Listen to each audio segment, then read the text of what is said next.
Kalau mereka itu separuh-separuh, kepolisian sampai penyidikan selesai, kemudian jaksa pun sampai pelimpahan ke pengadilan selesai. Berarti mereka itu taunya hanya sebagian-sebagian, partisi saja.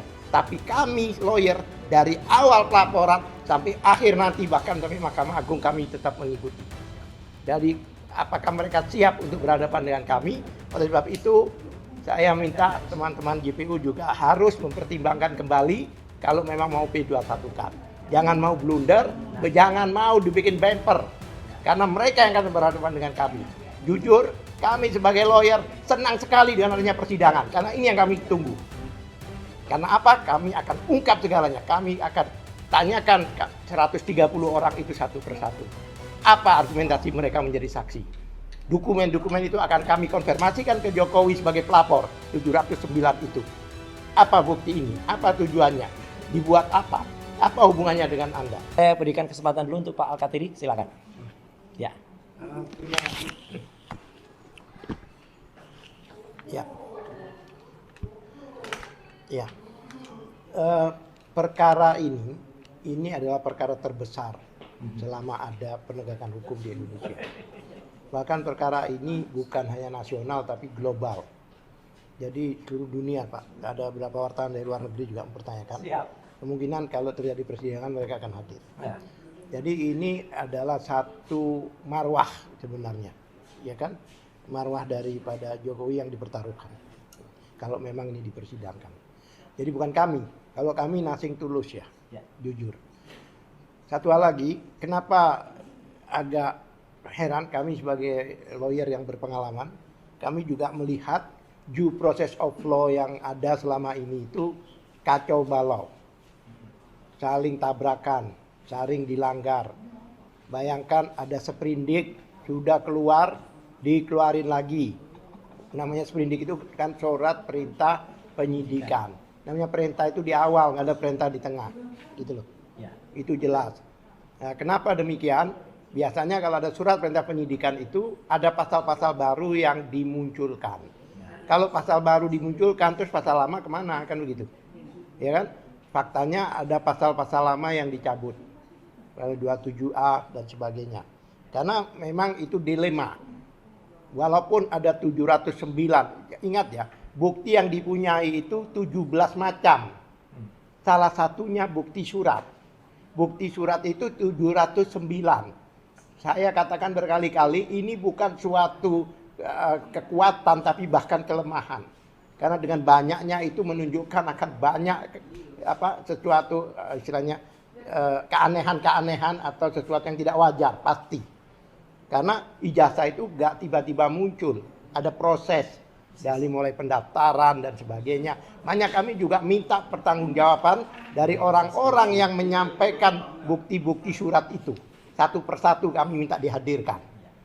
Dan saya yakin, ya kan, ada beberapa orang itu ada mekanisme jika dalam penyidikan itu disumpah, berarti mereka tidak dihadirkan. Jadi hanya dibacakan oleh jaksa. Itu pun ada alasan, seolah-olah orangnya di luar negeri, nggak bisa kembali atau sakit. Kalau nantinya dari 130 orang itu banyak yang menggunakan sumpah sehingga tidak disampaikan, hanya dibacakan oleh jaksa, kami akan keberatan. Karena pasti ada sesuatu yang tidak wajar di situ. Makanya kemarin aja kami juga sodorin waktu Resmond masih di pihak kita, kan saya dampingi. Pertama kali mendampingi Resmond itu saya. Dan itu diajukan surat sumpah. Saya bilang jangan. Hanya Anda nanti hanya ditahan, Anda tidak dikeluarin, Anda dibacakan oleh jaksa. Jadi Anda yang waktu itu kami masih husnudon ya waktu itu ya, masih berpikir baik. Itu. Kemudian saya berkali-kali katakan, nampaknya penegakan hukum saat ini adalah penegakan hukum dengan melanggar hukum. Banyak ketentuan dilanggar. Jadi kita ini Pak, lawyer-lawyer nanti, makanya jaksa harus berhati-hati. Karena Anda akan berhadapan dengan orang yang memahami secara komprehensif dari hulu ke hilir. Kalau mereka itu separuh-separuh, kepolisian sampai penyidikan selesai. Kemudian jaksa pun sampai pelimpahan ke pengadilan selesai. Berarti mereka itu taunya hanya sebagian-sebagian, partisi saja. Tapi kami lawyer dari awal pelaporan sampai akhir nanti bahkan sampai Mahkamah Agung kami tetap mengikuti. Jadi apakah mereka siap untuk berhadapan dengan kami? Oleh sebab itu saya minta teman-teman JPU juga harus mempertimbangkan kembali kalau memang mau P21-kan. Jangan mau blunder, jangan mau dibikin bumper. Karena mereka yang akan berhadapan dengan kami. Jujur, kami sebagai lawyer senang sekali dengan adanya persidangan. Karena ini yang kami tunggu. Karena apa? Kami akan ungkap segalanya. Kami akan tanyakan 130 orang itu satu persatu. Apa argumentasi mereka menjadi saksi? Dokumen-dokumen itu akan kami konfirmasikan ke Jokowi sebagai pelapor. 709 itu. Apa bukti ini? Apa tujuannya? Dibuat apa? Apa hubungannya dengan Anda? Jadi tidak sembarangan. Selama ini kami terdiam, memang kami secara hukum tidak boleh berbicara. Hanya mendampingi. Tapi nanti pada waktu persidangan kami yang aktif. Bahkan prinsipal sendiri mungkin hanya sedikit diberi kesempatan bertanya. Tapi kami lawyer dengan jumlah besar, mungkin ada puluhan, akan bisa dikatakan akan kalau istilah kasarnya menguliti lah. Itu terlalu kasar ya. Kami akan tanya detail secara profesional dengan pengalaman kami bersidang. Dan lawyer-lawyer kami ini yang tahu ini die hard semua. Bukan lawyer-lawyer kaleng-kaleng. Lawyer-lawyer yang sering menangani orang yang diduga teroris, diduga ya. Orang yang diduga makar. Dan banyak. Mungkin Anda pernah ngikuti dulu namanya penggal Jokowi itu kan. Itu bebas murni kan. Bukan hanya surat loh, yang penggal Jokowi. Bebas murni atas pembelaan kami. Oleh sebab itu JPU harus mempertimbangkan. Kami yakin JPU kenapa lama ini itu bukan karena bukti dan saksi yang banyak, tapi unsur deliknya tidak kena. Pasal demi pasal kalau kita perinci tidak bisa dikenakan pada klien kami. Makanya ayo kita dialog, kita diskusi. Kalau perlu makanya kami minta mediasi dari Komisi 3 DPR. Sampai sekarang ini sudah 5 kali kami kirim surat ke DPR, ke Komisi 3. Tapi tidak bahkan ada kasus 1 orang dibahas di Komisi 3. Sedangkan ini nasional. Seluruh Indonesia. Semua membicarakan soal ini. Ya kan? Tetapi tidak mau, mereka tidak mau mengundang kami. Kami sudah berkali-kali minta gelar pendapat ya. Iya. RPDU rapat dengan pendapat ya. Udah berkali-kali. Sebenarnya ini bisa diselesaikan oleh DPR. Memang fungsi dan peranan mereka adalah untuk mengkontrol lembaga-lembaga negara ini. Dan ada 3 posisi ya di dalam penegakan hukum itu, kepolisian, kejaksaan dan advokat. Dan advokat ini bukan swasta. Kami di bawah undang-undang. Kami juga di bawah Mahkamah Agung. Ya kan? Cuma bedanya kami di luar sistem, 2 penegak hukum yang lainnya di dalam sistem. Mereka berpangkat, kami tidak. Seandainya kami berpangkat, banyak dari kami ini bintang 3 udah. Seandainya berpangkat. Oleh sebab itu, kami bukan mengancam dan sebagainya, kami mengingatkan. Karena baik polisi maupun jaksa itu bukan lawan, tapi mitra untuk penegakan hukum. Banyak due process of law dilanggar di sini. Nah, itu. Kemarin beberapa orang mengaku lawyer Jokowi, tim lawyer bukan mengaku, artinya sebagai penasihat hukum bukan kuasa hukum, tim hukum yang mana tidak ada satupun lawyernya Jokowi di sana. Jadi mereka berhalusinasi sendiri gitu loh. Berbicara ada mengancam, bahkan akan anarkis dan sebagainya. Aneh gitu. Bahkan saya perintahkan, emang siapa dia? Memerintahkan jaksa, memerintahkan kepolisian. Emang siapa dia? Dan yang lucu lagi, mereka sering sowan ke kepolisian untuk minta polisian untuk P21 kan. Padahal ini sudah di tangan jaksa. Dan satu hal lagi, ya, sprindik yang dikeluarkan yang terakhir itu posisi sudah pelimpahan. Sudah kewenangan jaksa, JPU. Polisi sudah tidak boleh berinisiatif. Semua yang dilakukan oleh polisi setelah pelimpahan itu atas petunjuk jaksa. Apakah sprindik itu atas petunjuk jaksa? Itu kami pertanyakan. Kalau emang berarti jaksa juga melanggar hukum. Sprindik itu. Ingat, polisi tidak boleh berinisiatif setelah pelimpahan itu. Terima kasih. Terlalu panjang kalau perlu dialog sendiri ini. Terima kasih. Baik. Iya, terima kasih. Sebelum Pak Mas Abdul Ghafur Sangaji, ini ada tambahan sedikit dari Pak Komjen Yusno, karena nanti Mas Ghafur akan kita minta untuk menjelaskan dengan detail apa arti SP3 ya. Apa arti P21, mohon maaf, apa arti P21. Silakan Pak Ugro. Jadi terima kasih, saya nambahkan Pak Al-Katiri tadi Ya. Saksi yang disumpah itu sebetulnya sesuai hukum acara pidana itu hanya dalam sidang pengadilan. Oke. Jadi dalam penyidikan itu sebenarnya tidak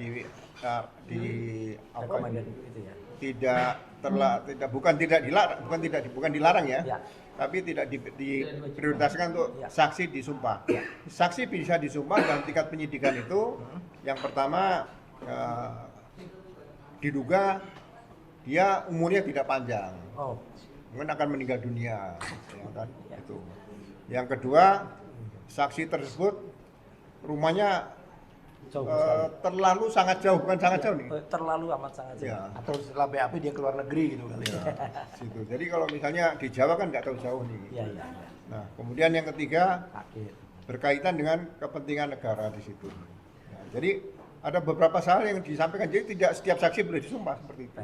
Ya, jadi pasal 160 itu KUHP yang lama Undang-Undang 81 itu mengartikan seperti itu. Jadi sekali lagi tidak sembarangan karena ada berapa? 709 dan 120 sekian. surat, tapi ada 17. Ya.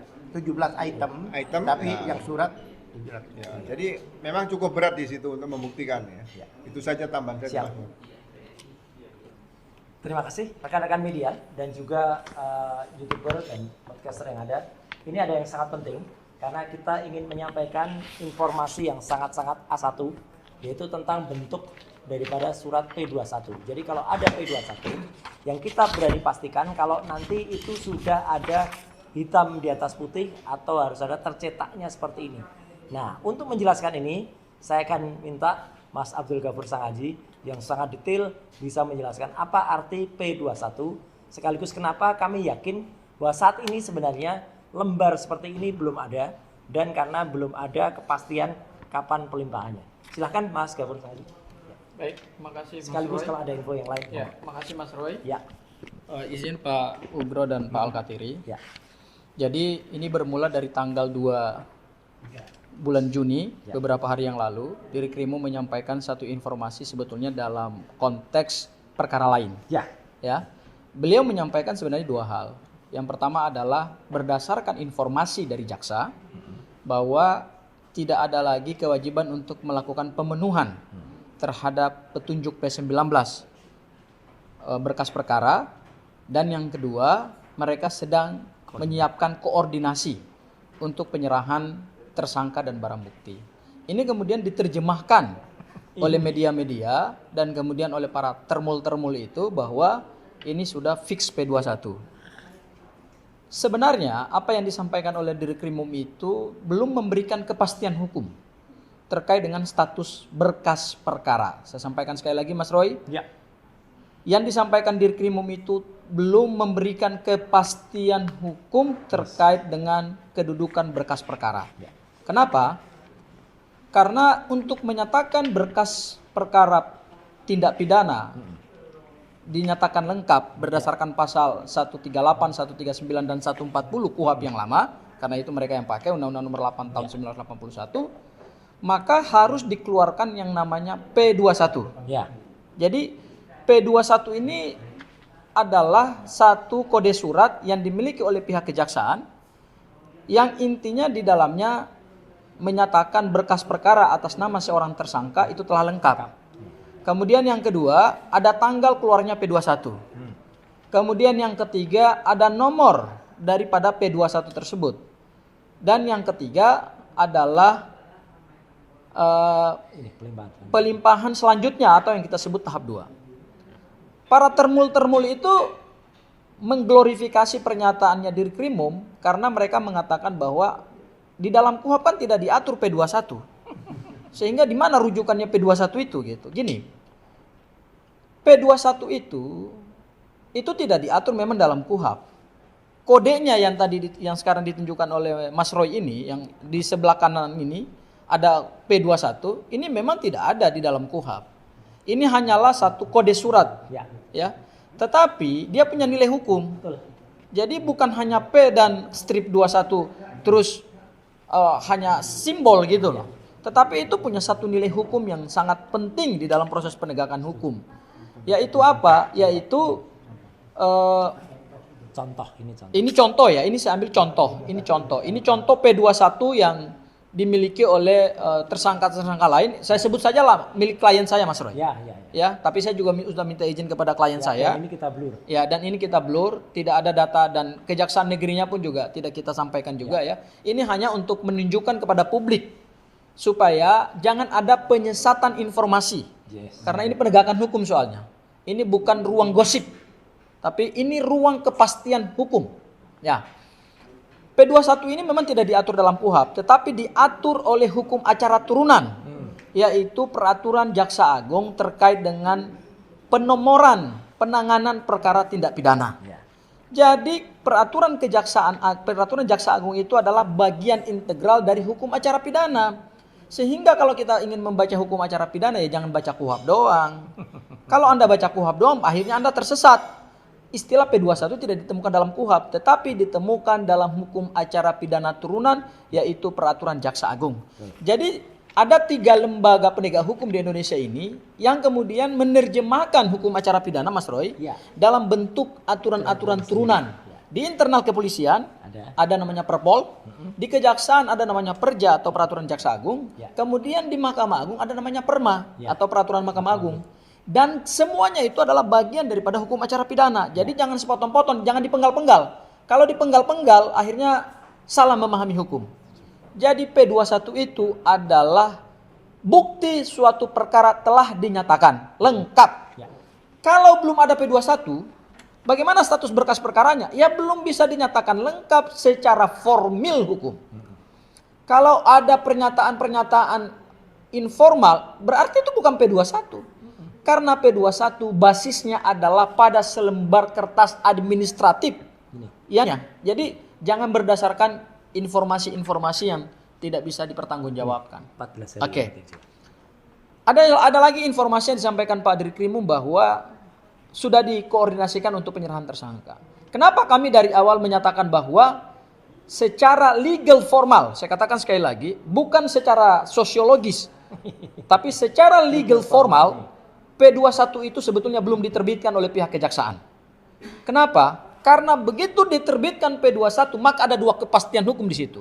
Yang pertama, berkas dinyatakan lengkap, dan yang kedua sudah disebutkan oleh kejaksaan, yaitu jaksa peneliti, bahwa penyerahan tahap 2 atau penyerahan tersangka dan barang bukti itu sudah ditentukan juga dalam surat P21, format yang terbaru dimiliki oleh kejaksaan.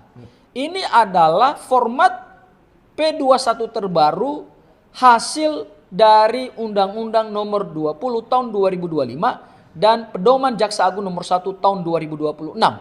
Ketika kejaksaan menyatakan suatu berkas perkara lengkap, maka dia harus dulu terbitkan P21, dan di dalam P21 ada 2 kepastian hukum. Berkas atas nama tersangka dinyatakan lengkap, dan yang kedua sudah ditentukan kapan tersangka akan diserahkan kepada jaksa penuntut umum. Ini yang kita belum mendapatkan kepastian. Karena informasi-informasi ini kan sifatnya masih tafsiran-tafsiran. Ya. Dan saya ingin katakan terakhir Mas Roy. Kalau kita lihat perjalanan berkas perkara ini, Mas Roy, ini menarik ini. Banyak sekali pelanggaran hukum yang dilakukan oleh penyidik Polda Metro Jaya. Pelanggaran hukumnya adalah pada hukum acara. Hukum acara adalah hukum yang mengatur prosedur tata cara penanganan perkara pidana supaya tidak ada pelanggaran-pelanggaran yang dilakukan oleh aparat penegak hukum. Jadi aparat penegak hukum itu sudah dibuat sedemikian ketat aturan oleh negara supaya kewenangan yang dimiliki dan diberikan oleh undang-undang itu tidak salah penyalahgunaan, tidak salah digunakan. Katanya kan akan ada surprise, tapi tanggal 2 Juni kemarin kami melihat belum ada surprise. Sehingga apa yang pernah disampaikan oleh Kombes Pak Budi bahwa akan ada surprise di akhir bulan Mei kalau nggak di awal bulan Juni, itu ternyata belum ada surprise. tetapi diterjemahkan oleh para termul-termul dan kemudian mungkin juga ada barangkali media-media yang mungkin saya pikir paham juga, karena saya pikir wajar juga karena memang mungkin mereka belum paham hukum gitu ya. Itu ternyata tidak ada satupun informasi yang surprise. Kalau kita lihat perjalanan berkas perkara ini sebenarnya kalau menurut hukum Mas Roy, perkara ini sudah gugur secara administrasi hukum. Administrasi loh ya. Saya tidak bicara pada pembuktian 120 saksi, 700 lebih barang bukti, ya. Kemudian ada 20 sampai 30 ahli, saya tidak bicara di situ, tapi saya bicara dari sisi aspek formil. Perkara ini sudah tidak layak lagi untuk dilanjutkan ke persidangan. Kenapa? Karena sudah melanggar ketentuan-ketentuan hukum acara pidana. Yang paling fatal adalah Mas Roy, perjalanan berkas perkara. Ketika tanggal 13 Januari, setelah penetapan tersangka tanggal 7 November, itu berkas pertama kali dikirimkan ke kejaksaan. Mas Roy ya. Kemudian tanggal 20 Januari keluar P18. Tanggal 26 Januari keluar P19. Dan setelah Rismon melakukan RJ dan mendapatkan SP3, berkas perkara dikirimkan tanggal 17 April. Kalau kita hitung dari tanggal 17 April sampai kemudian sampai tanggal 2 Juni, itu berarti perjalanannya adalah sudah 46 hari. Sementara berdasarkan ketentuan undang-undang dan pedoman Jaksa Agung nomor 1 tahun 2026, penyidikan tambahan berdasarkan petunjuk P19 itu hanya 14 hari. Dan ketika pelanggaran 14 hari, maka SPDP dan berkas perkaranya harus dikembalikan. Dan ketika itu dikembalikan, berarti perkara tersebut tidak bisa lagi dituntut di persidangan oleh jaksa penuntut umum. Itu artinya secara administrasi perkara ini telah gugur. Kemudian yang kedua, ini perkara memakan waktu terlalu lama. Ya, ini perkara yang sebenarnya sederhana. Hanya selembar ijazah. Ini bukan perkara pembunuhan yang pembuktiannya rumit. Mungkin di sini ada Pak Ugro ya. Saya ambil 2 contoh perkara terbesar di Republik Indonesia. Yang pertama adalah pembunuhan yang dilakukan oleh Kadipropam Verdi Sambo, dan itu melibatkan satu persenggolan jahat dari oknum-oknum internal kepolisian. Sehingga ada juga yang kemudian ditangkap, dijadikan sebagai tersangka, terdakwa dan terpidana, dan banyak juga yang dipecat secara tidak terhormat. Berapa waktu yang dibutuhkan dalam perkara Verdi Sambo setelah LP dibuka? Hanya 72 hari. Dakwaannya pasal 340 pembunuhan berencana yang rumit.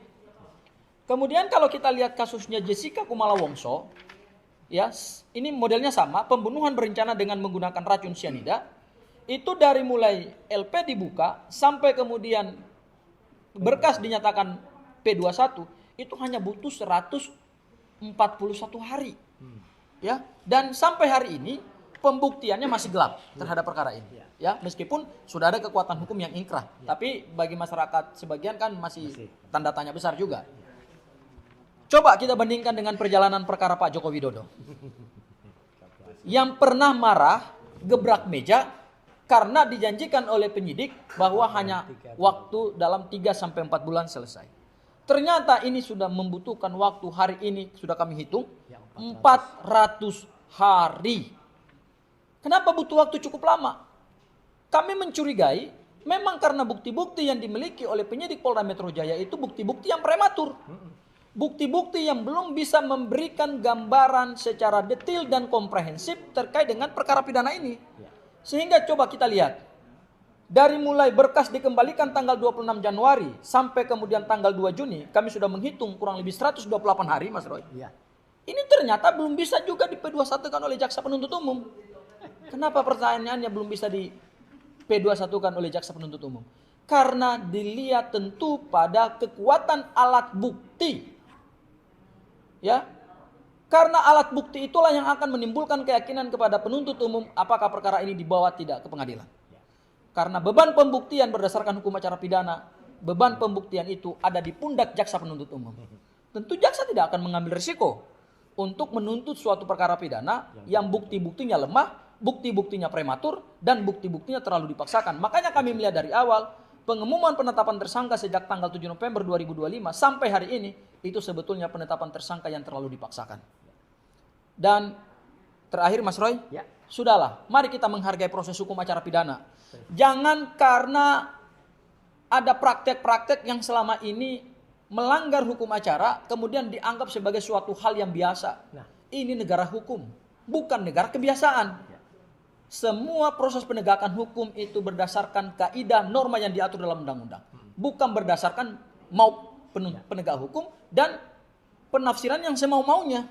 Dan praktek-praktek yang selama ini terjadi di masa lampau, sudahlah mari kita tinggalkan gitu. Kita jujur saja, makanya kami melihat dalam perkara ini, kenapa tidak ada transparansi dan akuntabilitas dari penyidik Polda Metro Jaya terkait dengan pengiriman berkas perkara? Karena kalau mereka buka itu, kami tentu akan melihat di mana cacat formil yang dilakukan oleh penyidik Polda Metro Jaya.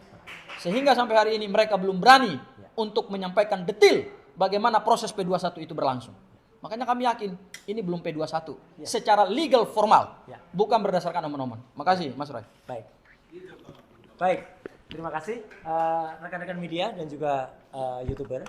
Ada satu hal terakhir yang ingin saya sampaikan, tapi ini penting juga dan ini mungkin akan membuat orang yang saya sebut nanti akan terkaget-kaget dan kembali ke dalam tanah menjadi zombie lagi. Ya, jadi saya terus terang tersenyum ketika ada zombie. Ya, zombie itu artinya orang yang memang pernah hidup kemudian nggak ada terus hidup lagi. Kenapa? Karena dia pernah membuat atau dibuatkan surat kematian dan kemudian yang membuatkan tuh orang terdekatnya, tapi ternyata orangnya masih ada dan ternyata tiba-tiba hidup lagi. Siapa dia? Dia adalah Dr. Eng Rismond Hasiolan Sianipar M. Eng yang barusan kemarin secara mendadak muncul di media lagi ya, di YouTube lagi. Dan dia ini lucunya, saya kalau meminjam istilahnya Mas Rocky Gerung, piciknya ya, malah mau-maunya ya memberi atau mengulas atau diberi masukan sebuah kasus yang sebenarnya sudah lama inkrah. Saya sebut saja itu kasus Panci ya gitu. Saya ketawa bener. Karena orang-orang sudah tidak ada yang mau membahas kasus secara detail, mungkin hanya tinggal mungkin bilang Ponca Panci tapi nggak ngerti artinya. Lah dia malah membuka sebuah pemberitaan tahun 2018.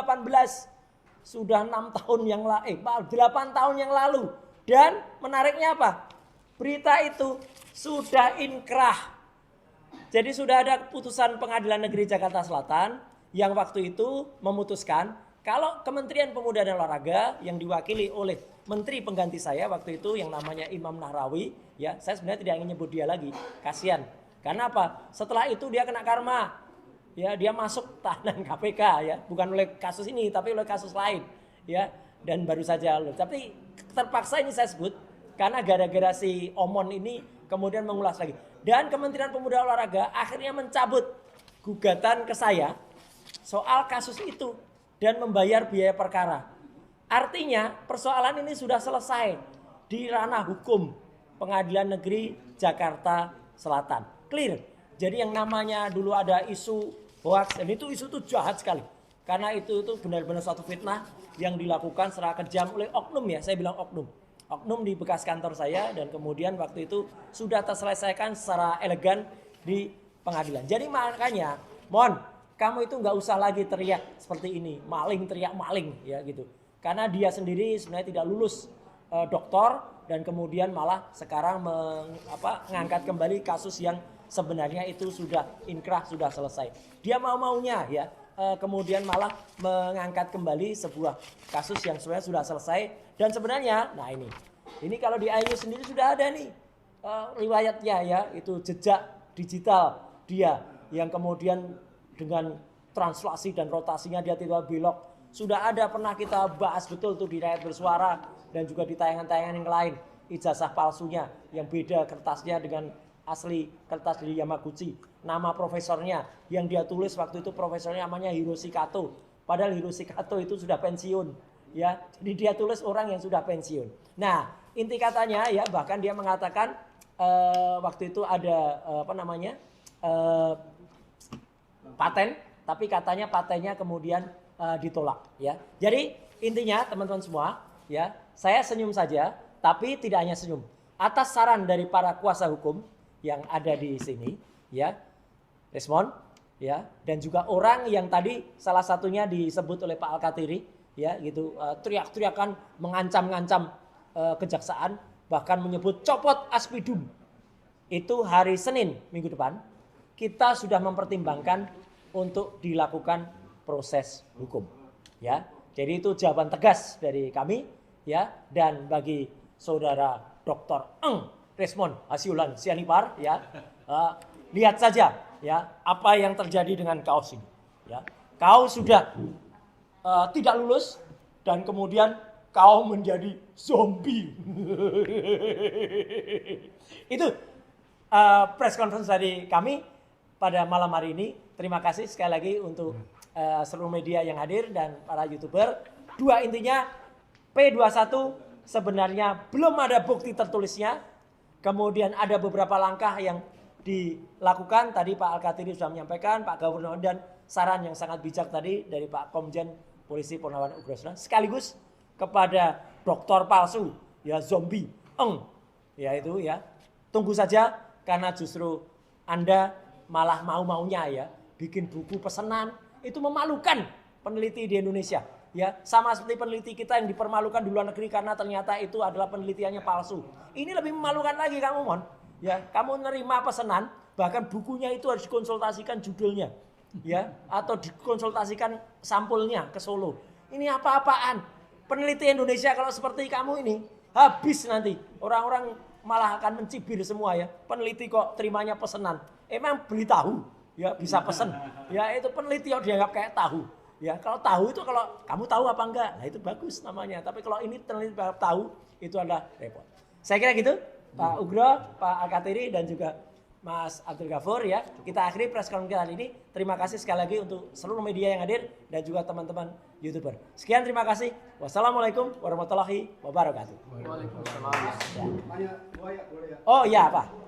Mungkin ini ke Mas Roy kalau bisa jawab. Atau Pak Ugro atau Mas Ghafur atau Pak Al-Katiri. Ya, silakan. P21 yang disampaikan di Krimum kemarin kan Mas bilang ngada-ngada ya. Bukan ada, belum ada buktinya. Belum ada bukti legal formal. Ada sesuatu yang mendesak atau ada yang memerintahkan atau yang menekan begitu. Ya. Mas Roy jawab. Terus yang kedua Pak Ugro mungkin atau P21. Ya.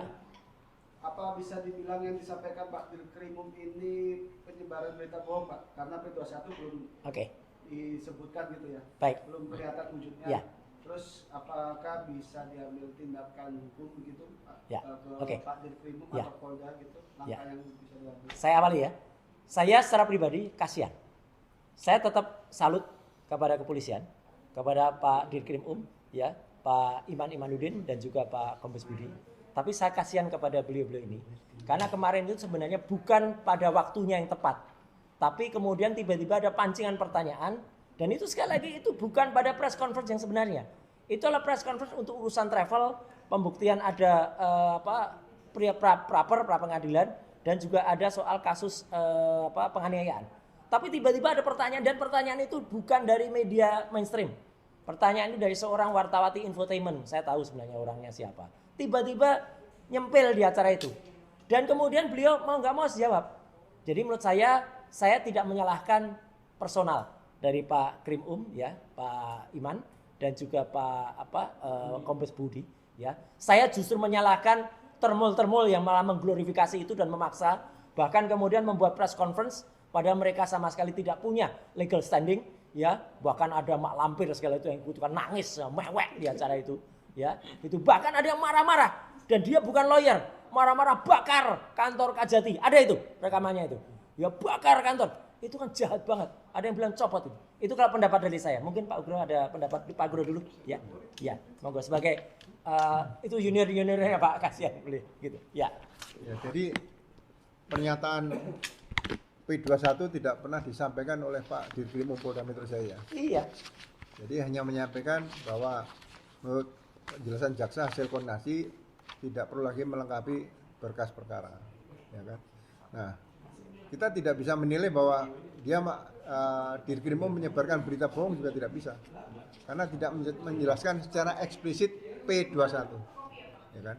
Nah, tapi kalau kita lihat bahwa dalam pedoman Jaksa Agung nomor 1 tahun 2026 tanggal 2 Januari 2026 ini hampir bersamaan dengan diberlakukannya Undang-Undang nomor 20 tahun 2025 dan Undang-Undang nomor 1 tahun 2023, ya kan? Nah, di situ jelaskan masalah berkas perkara walaupun dikatakan P21, itu kalau nanti di pihak kejaksaan masih memerlukan pemeriksaan tambahan, ya akan dilakukan pemeriksaan tambahan. Ya kan? Jadi sekarang lebih fleksibel melihat perkara tidak terlalu kaku seperti hukum acara pidana yang lama. Ya kan di situ. Jadi mari kita tunggu yang sebenar-benarnya apa yang akan dilakukan pihak jaksa peneliti ya terhadap berkas perkara tersebut. Jadi nggak usah seandainya ini P21 atau tidak seandainya P21, kita nggak usah bicarakan karena itu nanti tidak akan ketemu titik akhirnya. Seperti itu. Ya. Jadi kalau dikaitkan dengan penyebaran berita bohong, saya tidak berani pastikan bahwa itu pun belum tentu itu berita bohong seperti apa ya. Silakan Pak Katiri. Ya. Terakhir nanti Mas. Sedikit saya tambahkan. Ya. Sebenarnya kalau kita dengerin secara cermat ya apa yang dikatakan oleh direktur Krimum ya, itu dia tidak mengatakan P21 bahwa dokumen yang kami sampaikan itu sudah kami lengkapi. Jadi bukan dari pihak kejaksaan dan tetap akan dan mudah-mudahan dalam waktu dekat akan P21. Dia tidak mengatakan, jadi dia tidak ada mengatakan berita bohong, memang faktanya begitu. Ya, menurut mereka sudah tidak ada lagi tambahan. Tapi apakah yang dimaksud tidak selesai itu? Ya mungkin diminta KTP, dia kasihkan SIM contohnya. Belum tentu benar. Jadi P21 ini not the end of the world, bukan akhirnya dunia. Bisa aja orang dibebaskan gara-gara ini gitu, gara-gara bukti-bukti yang itu. Kemudian itu diglorialisasi ya oleh ini kelompok-kelompok yang mengakui kelompok lawyer, tim lawyer dan gabungan itu. Ya, mereka bahkan yang disalahkan mereka itu semua lembaga-lembaga itu, baik kepolisian maupun kejaksaan. Itu disalahkan oleh mereka. Bahkan kami meminta untuk diganti, minta Jaksa Agung untuk mengganti Gaspidum dan sebagainya. Emang siapa dia? Bahkan berapa orang, sebagian besar ada memang satu pelapor, ada lawyer, tapi sebagian besar itu penonton. Biasalah kayak orang nonton bola itu, yang rame kan menonton seolah-olah lebih paham dari pemainnya. Kami sendiri yang di lapangan aja tidak paham, kepolisian sendiri tidak paham. Jadi mereka seolah-olah paham gitu. Jadi sebenarnya itu adalah satu penyampaian dari kegalauan mereka. Sekarang kan kalau mereka merasa lama dan sebagainya, kenapa mereka nggak laporkan ke Propam? Kan seharusnya mereka maksa kami. Kalau nggak sesuai dengan keinginan pra peradilan, mereka juga kalau mereka melihat ya, kepolisian penyidik itu lama dan sebagainya, kenapa nggak dilaporkan ke Wasidik? Kenapa tidak pakai langkah hukum? Tapi dia menggunakan cuat-cuat di media. Malah kami yang dibalik, seolah-olah kami yang cuat-cuat, mereka diam gitu. Mereka lebih cuat-cuat lagi sebenarnya, ya kan? Nah, oleh sebab itu saya melihat apa yang dilakukan pertemuan mereka kemarin dengan emosinya dan sebagainya itu adalah ucapan kegalauan, bahkan sampai mengancam lembaga-lembaga negara itu. Membakar. Ada kata gitu, ya kan? Memprovokasi. Dan beberapa orang nggak jelas gitu penjelasannya. Ya. Oh, ini lakukan. Yang siapa mereka gitu? Kok sehebat itu? Polisi aja, Kapolri aja nggak memerintahkan, mereka memerintahkan. Nah, menarik, tapi nggak apa-apa lah, biarin mereka main di kolamnya sendiri. Gitu. Terima kasih. Ya, tambahan, oke, Mas. Ya, silakan. Nanti saya tutup lagi. Ya. Jadi kami meyakini bahwa secara legal formal P21 itu bukan dinyatakan dengan lisan, tapi harus dituangkan dalam bentuk surat, sehingga kita belum mendapatkan kepastian terkait dengan itu ya Mas Roy ya. Nanti coba kita akan lihat ke depan. Kalau memang pada akhirnya P21 itu juga keluar, kan kita akan cross check dengan pada tanggal 2 itu apakah memang sudah dikeluarkan apa belum, supaya ada kepastian hukum dan ada kebenaran hukum di situ gitu ya. Mungkin itu Mas Roy yang bisa saya tambahkan. Mas Roy. Ya. Baik, terakhir penutup dari saya teman-teman semua, saya selalu mengimbau daripada ini kemarin sudah saya keluarkan ini, daripada kita bakar-bakar kayak gini kan bahaya. Ya kan, daripada bakar-bakar gini kita berikan ucapan senyuman dan kita kasih bunga.